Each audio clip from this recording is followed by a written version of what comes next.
और अपने को छोटा समझ लिया। तो गुरु महाराज कहते हैं दीनहीन जानो अपने को, निपट नीच मानो अपने को। अपने को बड़ा कमी मत बनो, हमेशा अपने को छोटा समझो। चींटी जो है दरबार में चली जाएगी, उसे कोई रोकने वाला नहीं हो, हाथी तो नहीं जा पाएगा।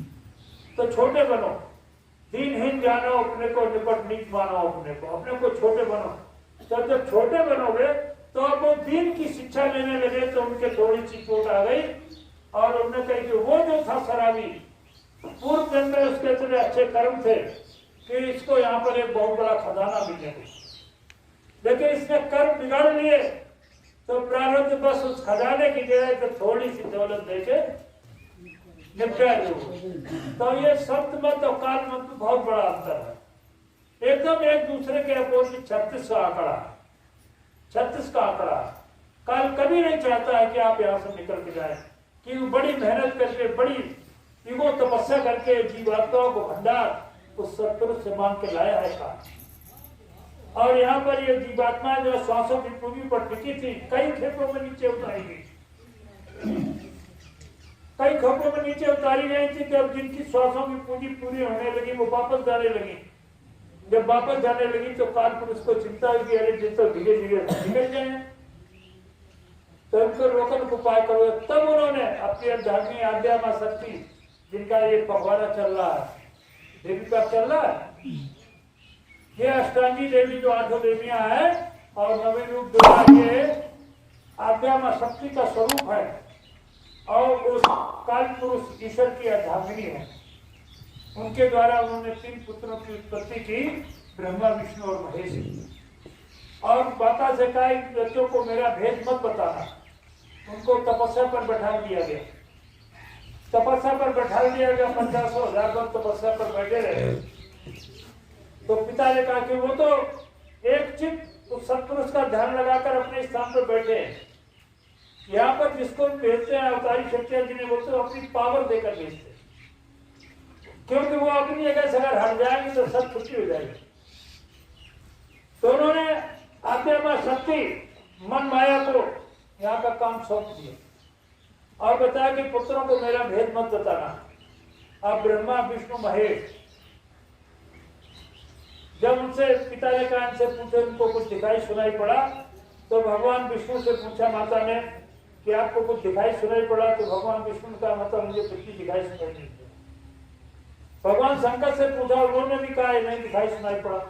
जब ब्रह्मा जी से पूछा तो उन्होंने कहा दिखाई तो कुछ नहीं पड़ा, सुनाई पड़ा। उन्हें सुनाई पड़ा तो इनसे कहने जो भी सुनाई पड़े उसको कंठस्थ करते जाए।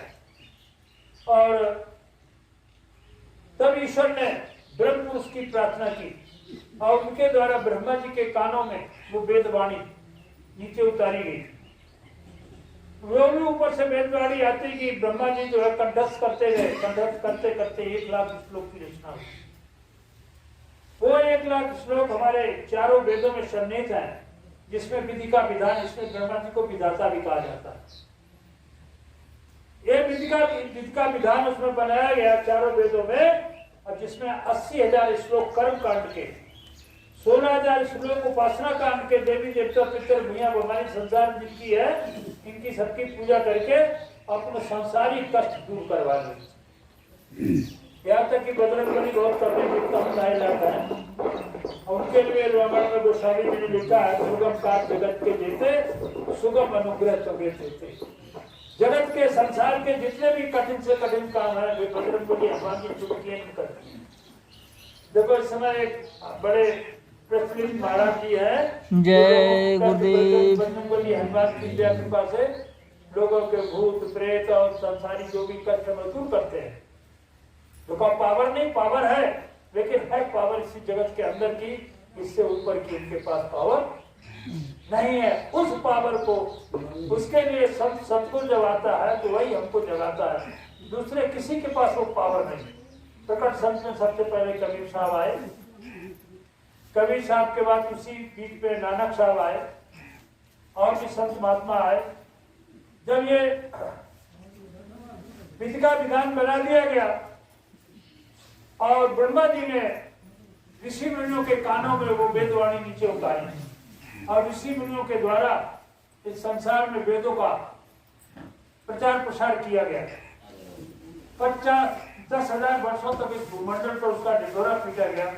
उसके बाद घोषणा कर दी गई कि आप सब लोग स्वतंत्र हैं, जो जैसा चाहे वैसा करें, अच्छा चाहे अच्छा करे, बुरा चाहे बुरा करे।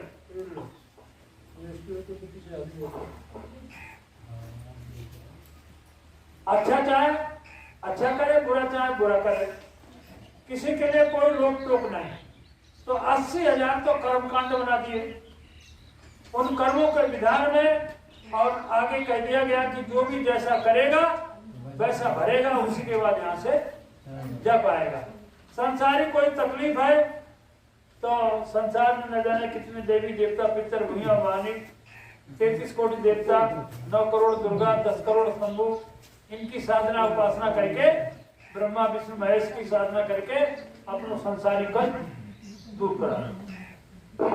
लेकिन धीरे धीरे क्या हुआ कि जीवात्मा के अंदर की जो आंख जब प्रथम बार में आई थी तो अंदर की दिव्य आंख खुली थी, ऊपर के मंडलों में इसका आना जाना था और कर्म का विधान बन गया। तो गुरु महाराज बता रहे थे कि कभी 4 कर्म लगे, शरीर चेंज हुआ, कभी 8 लग गए, 20 लग गए, धीरे धीरे कर्मों का इतना लबादा लग गया कि हमको ऊपर की हमारी आंख, दिव्य आंख, दिव्य कान, दिव्य नाक बंद हो गई, दिखाई देना सुनाई देना बंद हो गया। जब जीवों की इतनी हालत खराब हो गई, उनको केवल यही, केवल जो कुछ है वो जो कुछ है, हमारे पंडित जी थे बेकार से, हे प्रभु आनंद दाता, बस यही उपहार दो, सिर्फ मैं जीता रहूं, तुम और सबको मार दो।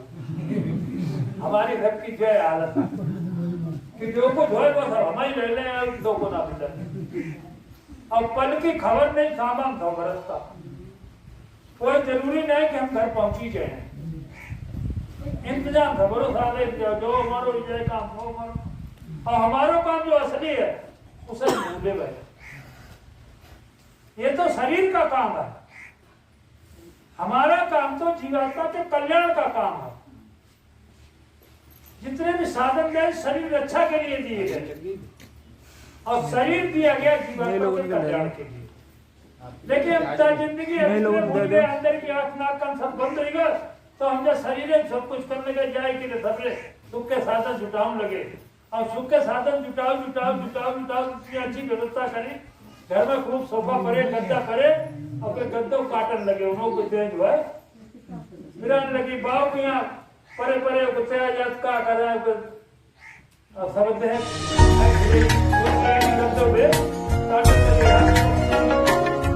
असली सुख जब अपनी जीवात्मा को जगाकर उस मालिक से जोड़ेंगे तभी आपको असली सुख मिलेगा।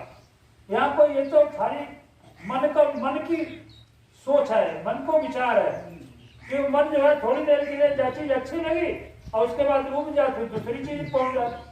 क्यों? जीवात्मा जब ऊपर से उतारी गई थी तो मन रास्ते में मिला, साथ नहीं आया, रास्ते में इसके साथ जोड़ दिया गया।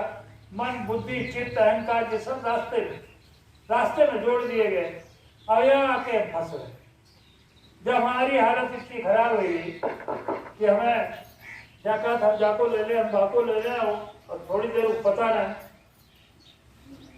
राम नाम सत्य हो जाए, कोई पता नहीं। तो सबसे पहले जब हम जीवों की हालत इतनी ज्यादा खराब हो गई तो कबीर साहब नीचे आए, तो उनको काल पुरुष ने रोक लिया कि हुजूर कहाँ जा रहे हैं? कि हम अपने जीवों को लेने जा रहे थे। साहब एक मेरी साहब बिता सुन लो, कहा कोई चमत्कार न करियो, ना चमत्कार करो और लोग तुम्हारी तरफ भागने लगे। ऊपर तो बर्फी रसगुल्ला बरसाओ लोग आगे तो भागना बहुत बढ़िया, वो बर्फी रसगुल्ला बरसाओ तो बाहर भीड़ भिखारों मार लगे। और साहब दूसरी बात है, पिछले जन्म की याद रख रही हो, पिछले जन्म की याद रख रही हो। और तीसरी बात जो खुद ही आपके संग जाए बाहर ले जाइए, बात किधर धर्म जबरदस्ती न करिए। तो संत महात्मा प्रेम का ही पाठ पढ़ाते हैं। उनके यहाँ केवल दो ही चीजें हैं, दया क्षमा, दंड का कोई विधान नहीं। संत महात्माओं के पास दया क्षमा। तो गुरु महाराज ने कहा ऐसे ही बात चली, तो बोले कि वो क्षमा नहीं करेंगे तो ले कैसे जाएंगे? तो इसलिए गुरु महाराज ने ये, हालांकि कितने संत महात्मा आए इतनी पावर लेकर नहीं आए जितनी पावर जय गुरुदेव लेकर आए, और उन्होंने खुद आप अंदाजा लगा ले। उसके लिए गुरु महाराज ने केवल 2 शर्तें रखी। आप जितना सूखे गीले मेवा खा सकते हो खूब खाओ, जितने कपड़े पहन सकते हो उतने पहनो, जितने बदल सकते हो उतने बदलो, जितने अच्छे सच्चे मकान में आप रह सकते हैं उतने अच्छे सच्चे मकान में रहो, लेकिन 2 शर्तें हमारी है। पहला तो कोई ऐसा नशा न करे जिससे आपकी बुद्धि जो पागल हो जाए, बहन बहू बेटी की आप पहचान भूल जाए, और दूसरा किसी भी जीव जंतु का, केवल गाय से मतलब नहीं। कभी साहब ने कहा तो बकरी पाती खाते ताकि काड़ी खान, और जो नर बकरी खाते जिनको कौन हवा। अगर आपको बता दें कि 500 बार गर्दन करके इसकी तब से मुक्ति मिल पाई। तो ये लेना देना है, इसलिए समय से संत महात्मा जो आपको रास्ता बताते हैं उसे अपनाएं। अगर नहीं अपनाएंगे तो आपको कष्ट झेलना पड़ेगा और यहाँ से आप निकल नहीं पाएंगे। काल ने ऐसा जाल फांस रखा है कि आप यहाँ से निकल नहीं पाएंगे। जब संत सतगुरु की शरण में पहुंचेंगे तो गुरु महाराज ने इसलिए भक्त का नाम दिवाया, जय गुरुदेव नाम का जहाज लगाया, और इतना बड़ा ये नाम का जहाज है गुरु महाराज ने कहा संसार के सारे जीव